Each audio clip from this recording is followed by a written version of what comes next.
성경을 한 군데 읽어드리겠습니다. 사랑하는 자들아, 우리가 서로 사랑하자. 사랑은 하나님께 속한 것이니 사랑하는 자마다 하나님으로부터 나서 하나님을 알고, 사랑하지 아니하는 자는 하나님을 알지 못하나니 이는 하나님은 사랑이심이라. 사랑하는 자들아, 하나님이 이같이 우리를 사랑하셨은즉 우리도 서로 사랑하는 것이 마땅하도다.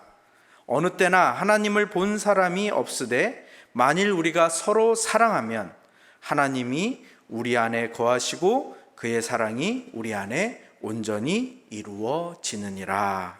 아멘. 요한일서 4장에 나오는 말씀이죠. 너무나도 소중하고 너무나도 귀한 말씀입니다. 사랑하는 자들아, 우리가 서로 사랑하자. 하나님이 사랑이시니까 우리가 사랑하는 것이 마땅하다. 하나님이 이같이 우리를 사랑하셨으니 우리도 이같이 서로 사랑하자. 우리가 서로 사랑하면 하나님의 사랑이 우리에게서 온전히 이루어지고 온전히 드러나는 것이다. 요한 사도가 우리에게 말해주는 바이죠.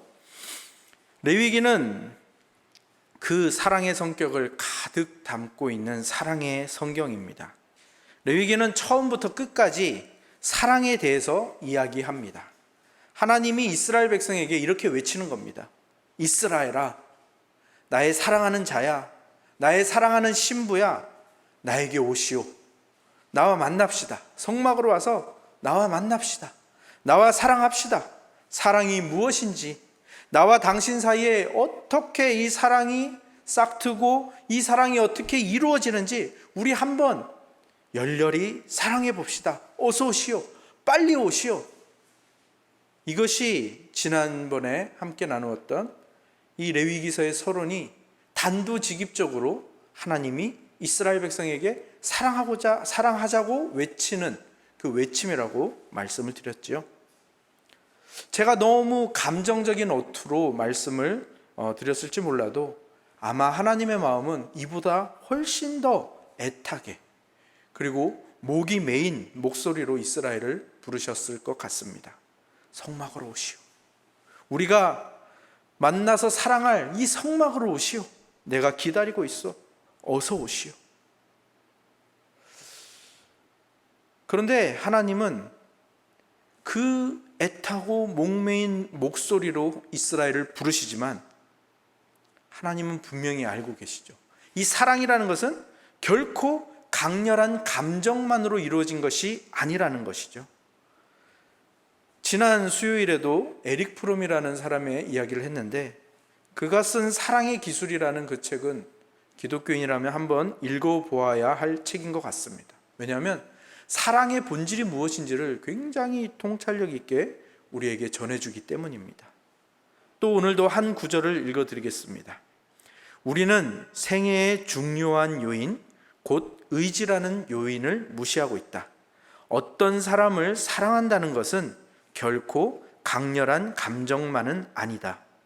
이것은, 사랑이라는 것은 결단이고 판단이고 약속이다. 만일 사랑이 감정일 뿐이라면 영원히 서로 사랑할 것을 약속할 근거는 없을 것이다. 왜냐하면 감정은 생겼다가 사라져버릴 수 있기 때문이다. 내 행위 속에 판단과 결단이 포함되어 있지 않다면 어떻게 내가 이 사랑이 영원하리라고 판단할 수 있을 것인가? 정말 맞는 말인 것 같습니다. 이 말을 좀 더 축약해서 말씀드리자면 사랑은 감정보다는 의지에 훨씬 더 가까운 것이다 라는 그 말이죠. 느낌보다는 약속과 결단에 가까운 것이다 라고 말하고 있는 것이죠. 감정은, 그리고 느낌은 있다가도 사라져버릴 수 있고 또 사라졌다가 다시 나타날 수도 있는 것이지 않습니까? 하지만 의지, 약속, 결심 이런 것들은 어떻게 됩니까? 영원히 남을 수 있는 것이죠.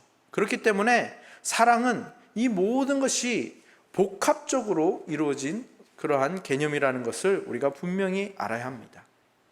그래서 하나님께서도 이스라엘 백성을 그렇게 애타게 부르시죠. 성막에서 만나서 우리 열렬히 사랑합시다 라고 하시지만 그저 그 사랑을 그냥 성막에서 만나서 강렬한 감정에 취해서 폭발시켜버리는 어떤 광란의 파티로 만들지 않으셨습니다. 하나님께서는 이스라엘 백성에게 사랑한다 말씀하시고 성막으로 와서 사랑하자라고 말씀하시지만 거기에 결심과 의지와 약속들을 넣어 놓으시는 거죠. 그래서 사랑이 무엇인지를, 그 사랑의 본질을 5가지로 크게 나누십니다. 그리고 그 한 가지 한 가지마다 그 사랑의 본질의 그 성격에 맞는 제사를 5가지를 기본적으로 허락을 하시는 거죠. 그래서 이 제사라는 약속된 방식을 통해서 보다 온전하고 보다 완전한 사랑을 배워가게 하시는 거죠. 그래서 그냥 감정을 폭발시키고 끝내버리는 것이 아니라 그 안에서 제사를 통해서 이 사랑이 성숙해지고 그리고 이 사랑이 영원히 지속되도록 하는 것이 하나님의 배려인 것이고, 그것이 이스라엘 5대 제사에 그대로 드러나 있는 것이죠. 하나님이 이스라엘 백성에게 원하시는 건요, 감정을 폭발시키는 것도 아니고 그냥 한 번에 끝내버리는 것도 아닙니다. 하나님이 원하시는 것은 솔로몬이 드렸던 그런 1000번제를 원하지 않으십니다. 1000번제는 어떤 번제입니까? 우리가 잘못 알고 있는 것이 소를 한 마리 태워드리고 매일 한 마리씩 태워드려서 1000일 동안 드리는 것이 1000번제라고 생각하는데 그렇지 않습니다. 1000번제는 1000마리의 소를 한 번에 태워드리는 겁니다. 사실 우리가 하나님의 은혜와 그리고 하나님께서 우리에게 베풀어 주신 구원과 하나님이 우리에게 베풀어 주신 그 복과 사랑을 우리의 가진 걸로 다 갚으려고 한다면 사실 매일매일, 아니 매 순간순간 1000번제를 드려도 모자랄 것입니다. 하지만 하나님은 그렇게 무리하고 비현실적인 것을 당신의 백성에게, 사랑하는 자에게 요구하시는 분이 아니죠. 하나님이 원하시는 것은 무엇입니까? 사랑의 본질을 그 친히 제정하신 제사의 방식으로 알려주시고, 이제 우리가 하나님의 백성이 그 하나님이 제정하신 방법대로 그 격과 시기에 맞게 그 제사를 드리는 것이죠.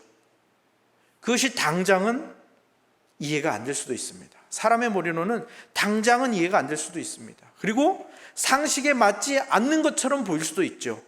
하지만 하나님이 그렇게 마련하신 그 제사 제도, 그 안에서 이스라엘 백성이 하나님의 하라는 대로 순종한다면 이스라엘 백성은 그 안에서 뭘 맛보게 되는 겁니까?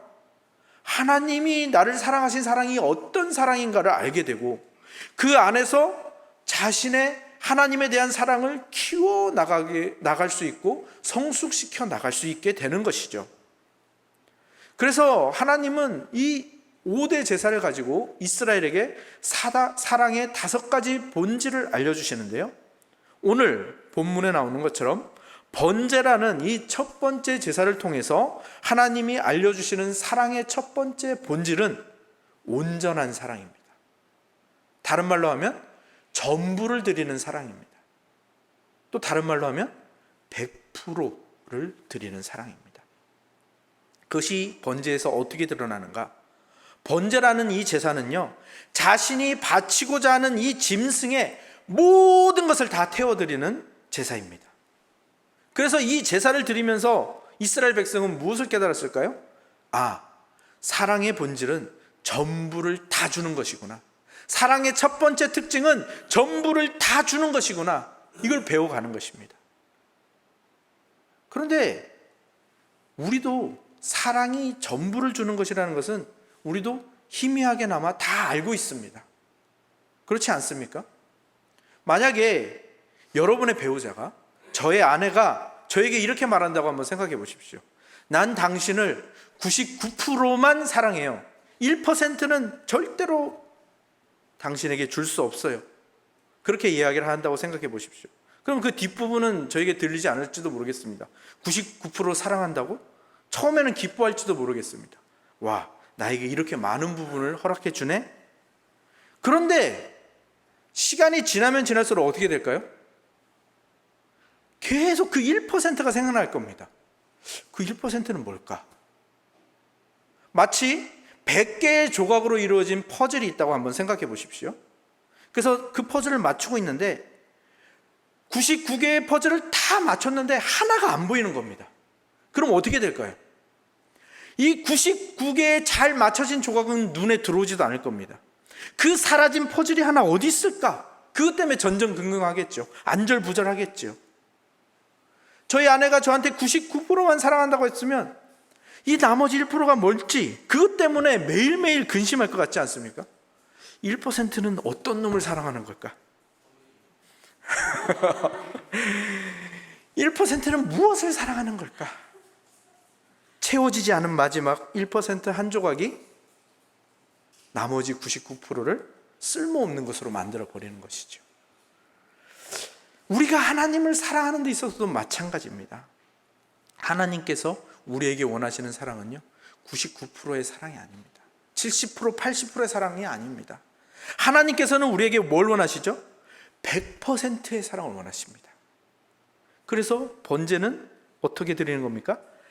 자기의 재물 중에서 가장 좋은 것, 가장 흠없는 것을 뽑아서 그것을 하나님 앞에서 남김없이 전부 다 태워드리는 것이 번제라는 제사입니다. 1%도 남김없이 다 태워 예배하는 것이죠. 99%의 사랑은 존재하지 않는다. 하나님께서는 온전하고 전부를 주는 사랑을 원하신다. 번제를 통해서 우리가 또 이스라엘 백성이 배웠던 사실이죠. 그리고 하나님이 그렇게 이스라엘 백성에게 그리고 오늘 우리에게 너의 전부를 다오, 너의 100%를 다오라고 말할 수 있는 이유는 그 근거는 무엇일까요? 그것은 하나님께서 먼저 이스라엘 백성을 하나님께서 먼저 우리를 그렇게 사랑하셨기 때문입니다. 아까 설교 첫 부분에서 제가 요한일서 4장 읽어드렸죠. 11절 말씀 중에 사랑하는 자들아 하나님이 이같이 우리를 사랑하셨은즉 우리도 서로 사랑하는 것이 마땅하도다. 하나님께서 먼저 이스라엘을 이같이 사랑하셨습니다. 이같이라는 것은 하나님의 전부를 다해서 사랑하셨다라는 뜻입니다. 애굽이라는 그 패권 국가에서 노역하는 노예들이었죠. 그들은 군대도 없었고요. 그들을 불쌍히 여겨서 그들을 구원해 줄 마땅한 다른 나라도 없었습니다.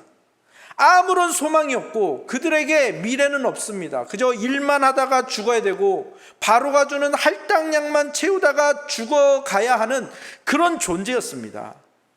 그렇게 미래도 없는 이스라엘에게 하나님은 떨기나무 불꽃 가운데 나타나셔서 당신의 모든 것을 내어주시는 겁니다. 그리고 그들의 조상에게 하신 약속과 당신의 모든 이름과 존재를 걸어서 내가 너를 구원하겠다. 애굽의 신들과 바로를 복종케 하고 이스라엘을 해방시키시는 거죠. 하나님의 약속과 결단, 감정만이 아닌 약속과 결단, 그들의 조상에게 하신 약속과 결단의 사랑이 이스라엘 백성에게 100% 부어진 것입니다. 그리고 이제 이스라엘 백성도 하나님을 이같이 100% 사랑하면서 살아가야 하는 것이죠. 이같이 사랑하는, 100% 사랑하는, 온전하게 그리고 현실로 사랑해야 된다는 것입니다. 그러면 현실로 사랑한다는 건 뭐죠? 하나님이 이스라엘 백성을 먼저 그렇게 사랑하셨습니다. 하나님은 이스라엘을 그저 말씀만으로 사랑한다고 하고 끝내지 않으셨습니다. 사실 하나님이라는 이 위대한 존재가 한낱 그 노예 이스라엘 백성을 구하신다고 당신의 이름을 드러내실 필요가 없습니다. 그러나 모세에게 나는 스스로 있는 자다라면서 자기 이름을 드러내시고요. 이스라엘 백성에게 너희 조상의 하나님 스스로 있는 자가 모세를 보냈다 하고 이스라엘 백성에게 말하라고 하지요. 바로에게도 스스로 있는 자가 보냈다라고 말하게 하시죠. 왜 그렇습니까? 지금 하나님은 자신의 이름, 그 스스로 있는 자라는 그 이름에 자신의 전 존재를 담아 100%를 담아 이스라엘 백성에게 자기 자신을 내어주시는 겁니다. 사실 생각해 보십시오. 하나님이 그렇게 자기의 이름을 드러내지 않고도 이스라엘 백성을 충분히 구원하실 수 있습니다. 그렇지 않습니까? 천사 하나만 보내도 그냥 쥐도 새도 모르게 애굽 사람들이 자신이 왜 죽는지도 왜 멸망하는지도 모르게 전멸하고, 이스라엘 백성은 갑자기 애굽 사람들이 다 죽었네 하면서 그냥 스스로 그냥 구원을 누릴 수도 있는 것이죠. 그러나 하나님께서는 자신의 이름, 스스로 있는 자 여호와 야훼, 이 이름을 밝히시고 그 이름 안에 자기의 전 존재를 담아 그들에게 주시고, 그리고 자신의 전 존재를 담은 기적들 10가지 재앙, 그것을 통하여 애굽을 벌하시고 홍해를 갈라서 이스라엘을 구원하시고 애굽의 군대들을 수장시켜 버리시며, 그렇게 자신의 100%를 주셔서 이스라엘을 구원하시는 거죠. 이것이 하나님의 치열한 사랑입니다. 이스라엘이 먼저 하나님 저희를 구원해 주시면 제가 잘 섬길게요 한 것도 아니죠. 그러나 하나님께서 먼저 그들 조상과 한 약속을 기억하시고 그들의 그 신음소리를 들으시고, 우리로 따지자면 우리가 아직 죄인 되었을 때, 하나님을 알지도 못할 때 먼저 우리를 찾아오시고 그리스도께서 우리를 위하여 죽으심으로 하나님께서 우리에 대한 자기의 사랑을 확증하신 것입니다. 하나님은 자신의 이름과 자신의 존재를 버려가면서 10번째 재앙 때 죽은 그 어린 양처럼 자신의 전부를 다해서 이스라엘을 현실로 사랑하신 겁니다. 치열하게 사랑하신 것이죠. 이것이 현실로 사랑한다라는 뜻입니다. 이스라엘 백성들은요, 번제를 드릴 때마다 이 사랑이 현실이라는 것을 배우게 됩니다. 어떻게 해요? 오늘 본문을 읽으시면서 여러분들이 혹시 그 부분을 느끼신 분들이 있을지도 모르겠습니다. 번제를 드리려고 제물을 가져왔을 때 그 제물을 누가 죽이고 누가 잡죠? 보통은 제사장이 그 일을 할 것이라고 생각하지 않습니까? 하지만 오늘 본문을 보시면 제사를 드리러 온 사람이 제물에 안수하고 제물을 잡아 죽이고 각을 뜹니다. 그리고 그 피를 직접 뺍니다. 제단에 붓기 위해서. 그냥 제사를 드리러 온 사람이 그저 제사장이 제사 드리는 거 구경하면서 이렇게 제사 이렇게 드리는구나 그러고 끝나는 것이 아니라는 것입니다. 자신이 제물을 안수하고 죽이고 각을 뜨고 그러면서 그 뭘 배우는 겁니까? 거기서 내 죄 때문에 내가 이렇게 죽어야 되는데, 내가 이렇게 죄 때문에 이 비참함을 당해야 되는데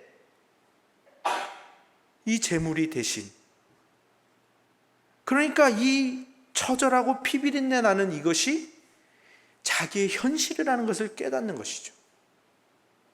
내가 이렇게 죽어야 되는데. 그런데 뭘 알게 되는 겁니까? 이 현실을 뚫고 나에게 찾아오신 하나님의 사랑, 그래서 그 제물이 대신 죽음으로써 나의 죄가 사해지고, 그 예수 그리스도가 그 제물의 성취 아닙니까? 그 예수 그리스도가 죽으심으로, 현실을 뚫고 오신 예수 그리스도가 나 대신 죽으심으로 내 현실이, 내 존재가, 내 운명이 바뀌었다라는 것. 그 현실을 뚫고 나에게 찾아오신 하나님의 사랑을 이 번제를 드리면서 깨닫게 되는 것이죠. 이것이 이스라엘의 첫 번째 제사 번제가 가리키는 것들입니다. 그래서 번제는 이렇게 온전한 사랑이 무엇인지를 알려줍니다. 하나님이 나에게 전부를 주셨구나. 그리고 추상적이거나 말만 하는 사랑이 아니라 현실로 찾아온 치열하게 나를 사랑하셨구나.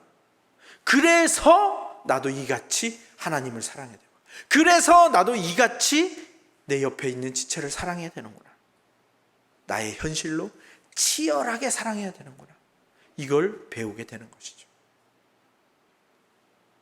그러면 오늘 우리는 번제를 통해서 내가 이제 하나님을 사랑하고 이웃을 사랑해야 될 때 어떠한 자세로 사랑해야 되는지 첫 번째 본질을 배웠습니다. 그러나 어떻습니까? 우리가 정말 이 100%의 사랑을 하고 있나요? 우리의 신앙의 100%라는 것이 존재하나요? 예배를 드리고 그 예배를 현실로 100% 가져오고 계시나요? 말씀을 읽으면 그 말씀을 100% 삶으로 가지고 오시나요? 그러지 못하고 있죠. 그래서 늘 우리는 이러지도 못하고 저러지도 못하고 괴로워하고 있죠. 거기에는 여러 가지 이유들이 있겠지만 가장 큰 원인은 우리가 이 사랑이라는 것을, 하나님이 우리에게 베푸신 사랑, 그리고 내가 해야 되는 이 사랑을 우리가 너무 복잡하게, 너무 어렵게만 생각하기 때문일 것이라고 저는 생각을 합니다. 여러분, 우리나라 화가 중에 김홍도라는 작가를 아시죠? 씨름하는 거 그림 보신 적 있죠? 그 서당에서 훈장님한테 매 맞고 아이가 우는 그림, 굉장히 유명한 그림들 아닙니까? 우리에게 꽤 잘 알려진 그림들이죠. 그런데 작가들도 그렇고 이 미술을 좀 아는 사람들이 김홍도의 작품 중에서 최고로 꼽는 작품은 그 유명한 그 그림들이 아니라 마상청행도라는 그림입니다. 이 그림은요, 한 사람이 말을 타고 그 다음에 시종과 함께 걸어가다가 나무에 새가 있는데 그 새를 바라보는 그러한 장면입니다. 이 그림을 아마 보신 분들도 계실 것입니다. 근데 사실 이 그림을 보면요, 아무것도 없습니다. 그냥 두 사람, 말, 나무, 새, 그리고 다 여백입니다. 다 빈 공간입니다. 그런데 그 이유 때문에 이 작품이 가장 훌륭한 작품으로 꼽히는 겁니다. 왜요? 단순하다는 겁니다. 단순하다는 것은 쓸데없는 건 다 뺐다는 거죠. 필요하고 중요한 것만 구성했다는 겁니다. 그래서 핵심을 꿰뚫고 있다는 것이고, 그래서 이 그림을 보는 모든 사람이 이 그림이 뭘 가리키는지를 확실히 알게 된다는 거죠. 그래서 많은 사람들이 김홍도의 그림 중에서 이 마상청행도를 가장 걸작으로 쳐준다고 합니다. 미국의 우주선 개발하는 나사, 이 우주선 발사기지 앞에 이런 글귀가 새겨져 있다고 합니다. 단순하라. 모든 것은 단순해야 한다. 문제를 해결하려면 항상 그 사안을 단순화시켜야 합니다. 운동을 잘하려면 그 필요 없는 동작들을 다 없애고 단순히 그 힘을 전달하는 그 단순한 동작만을 해야 합니다. 어떤 것이든지 단순해질 때 핵심을 볼 수 있고 그 문제를 해결할 수 있는 것이죠. 번제가 바로 그런 제사입니다. 하나님의 온전한 사랑을 가장 단순화시켜서 보여주는 겁니다. 전부를 다 드려라, 모두 태워드려라. 이보다 더 단순할 수 있을까요? 하지만 단순하기 때문에 모든 제사의 기초와 기본이 될 수 있는 것이고, 모든 제사에 가장 앞서서 먼저 나오는 것이고, 하나님의 사랑을 가장 잘 드러내는 제사가 되는 것이죠. 그래서 이스라엘 백성은 이 번제를 아침 저녁으로 매일 드렸고요, 모든 제사의 기본이 되는 것입니다. 단순하기 때문이죠. 단순하니까 이것이 다 가능해지는 겁니다. 그러니 우리의 신앙도, 우리의 실천에 있어서도 해결점은 단순화시키는 것입니다. 말씀을 듣고 그것을 나의 삶에 적용시킬 때, 사랑하라 했으니 사랑을 해야겠다 했을 때 우리는 너무 여러 가지를 생각하는 거죠. 하나님을 사랑한 것, 그러니까 내가 이 사람을 사랑해야 돼. 근데 거기에 다른 생각이 붙는 겁니다. 내가 이 사람을 이렇게 사랑하면 다른 사람이 나를 보고 어떻게 생각할까? 나를 너무 잘 알고 있는 내 식구들이, 나를 너무 잘 알고 있는 친구들이, 나를 너무 잘 알고 있는 직장 동료들이 내가 그렇게 행동하는 것을 보고 비웃지는 않을까? 다른 것들은 다 그대로인데 이것만 바꾸는 거, 이건 오히려 꼴이 더 우습게 되는 건 아닐까? 이런 복잡한 생각들이 실천으로 못 나가게 막는다는 것이죠.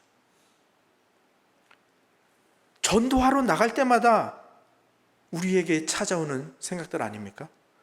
내가 이 전도지를 나눠주고, 이 전도 물티슈를 나눠주고 예수 믿으러 가는 게 얼마나 효과가 있을까? 이게 우리가 한 번 할 때 몇십만 원을 들여서 맞추는데 이게 과연 그 정도의 효용 가치가 있을까? 사람들이 이걸 받으면 읽거나 볼까? 던져버리진 않을까? 저 사람이 저걸 거절했을 때 내가 민망하진 않을까? 가다가 아는 사람 만나면 어쩌지? 그 생각들은 다 뭐죠? 이 전도를 하지 말아야겠다는 이유들인 거죠. 그러니까 단순화시키지 않으면 뭐만 많아지는 겁니까? 이 실천을 하지 않을 이유들만 많아지는 거죠.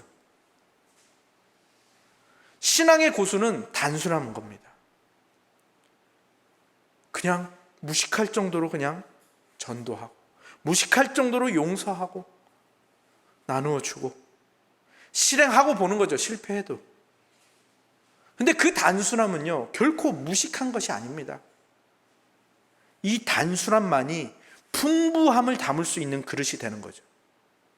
그리고 이 단순함만이 문제 해결 능력을 가지고 있습니다. 우리 천은 공동체 안에 있는 구성원들 모두가 그랬으면 좋겠습니다. 우리에게는 매주, 매 예배 때마다 주어지는 결단과 결심, 또 실천해야 될 것들이 있죠. 근데 우리는 그 앞에서 자꾸 복잡해지려고 하는 것 같습니다. 내가 나서서 했다가 잘못되면 내가 다 덤터기 쓰고 내가 다 욕먹고 내가 책임져야 되는 거 아닌가? 에이, 괜히 나서서 욕먹지 말자. 다른 누군가가 먼저 하겠지. 그때까지 기다리자. 만약에 우리 공동체가 잘못된 길로 간다면 이러한 복잡성들 때문에 잘못된 길로 가는 것이겠죠. 그러나 일단 내가 책임질 테니 합시다. 욕을 먹어도 내가 먹을 테니 합시다. 내가 먼저 나서서 할게요. 이런 사람들이 많아지면 그 공동체는 결코 잘못된 길로 가지 않습니다. 단순한 자세로 실천하고 책임을 지는 것, 이게 바로 사랑의 첫 번째 본질, 온전한 사랑의 모습입니다. 단순한 것은요, 작지만 아주 강한 힘을 가지고 있다라는 것입니다. 이런 시가 있습니다. 귤 한 개, 귤 한 개가 방을 가득 채운다. 짧은 글귀지만 시입니다.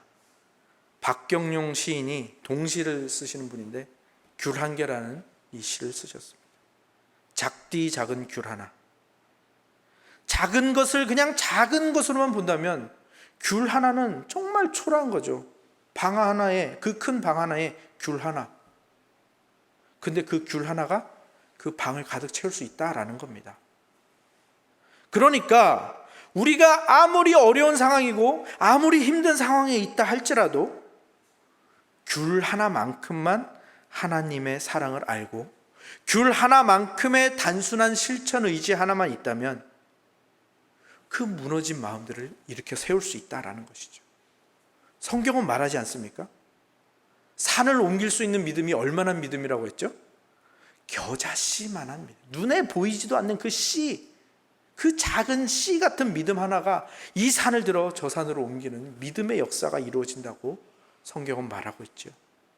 작고 단순한 사랑의 행위 하나에 우리 신앙의 모든 것이 다 담겨 있다고 해도 과언이 아닙니다. 단순한 것이 온전한 것이죠. 오늘 우리는 번제라는 이 온전한 사랑을 나타내는 번제라는 이 제사에 대해서 함께 나누었습니다. 번제같이 온전한 사랑은 100%를 다 주는 사랑입니다. 그리고 현실적이고 치열한 것이라고 했습니다. 그러면서도 단순하게 책임지면서 나가는 것이라고 말씀을 드렸죠. 번제같이 온전한 사랑을 자기 것으로 만드시는 여러분들이 되셨으면 좋겠습니다. 번제같이 하나님을 온전하게 사랑하고 자신과 이웃을 아름답게 사랑하는 우리 공동체가 되었으면 좋겠습니다. 복잡한 것들은 잘라내실 건 잘라내시고 깎아내실 것은 깎아내시고 단순하게, 전도 단순하게 하시고 교회에 어떤 일이 있다? 단순하게 책임지고 내가 책임지고 내가 욕먹겠다 합시다. 누군가를 사랑하고 용납하는 일, 새신자가 찾아왔을 때 그를 반기는 일, 단순하게 가시면 됩니다. 거기에 하나님의 사랑의 본질이 들어 있습니다.